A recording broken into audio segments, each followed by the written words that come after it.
So how are you thinking about what your play portfolio looks like?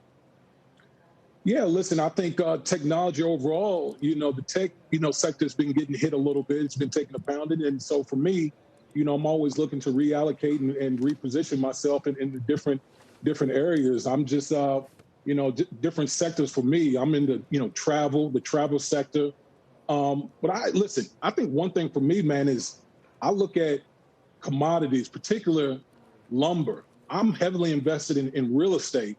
That's a huge part of my portfolio. And man, the price of lumber I think it's up like 350% since last year. And that's a killer for a lot of people that's in the housing market right now. Yeah, no doubt about that. Kramer, the floor is yours and Woody's. Well, first of all, I went to Lowe's last week just to see what lumber looked like. I mean, at $1,500, I had to see. I mean, it was like being at Tiffany. I mean, I couldn't believe it. It's like lumber is valued the way that silver is valued. I think it's crazy. Damien's absolutely right. But I will tell Damien, I want to ask you, Damien, what I did here. I sold half my Bitcoin and bought a farm with 130 acres. Yes or no? I did it. Listen, Jim, I'm with you, Jim. I'm with you. I'm still not on the Bitcoin train yet. I know that there's a lot of people out there pushing Bitcoin.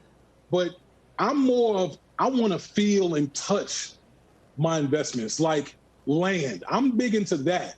So it's going to take a little bit of time for me to fully jump into the whole Bitcoin rage. I am so with you. But you've got, Jim, he's got GM and Ford, which we were just having a conversation about. Do you want to tell Woody why you like, one versus the other? You made the point you can't own both. Well, he owns both. Well, look, I own Ford because I think that they're sold through and they have so many good cars. And that Jim Farley is the first guy who had the guts to go to the Ford family and say, we're done making cars everywhere. We're only going to make cars where we can make money. Ford's policy had been to make cars everywhere, be a worldwide company. No, he just wants to make the best cars. And Damien, I got to tell you, I think he does. I think the Ford Super Duty is maybe the best. And I like the 150, but the Ford Super Duty is maybe the best thing that we make on wheels in this country. I totally agree with you, Jim. Listen, if it ain't broke, don't fix it. And I think when you look at Ford, that's exactly what's going on.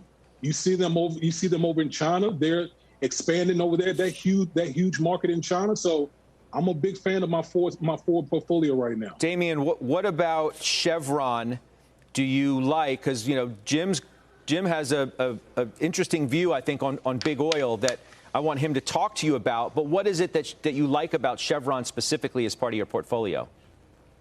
Well, listen, I think as it relates to Chevron and all these other companies, I think these companies are starting to kind of look towards the future.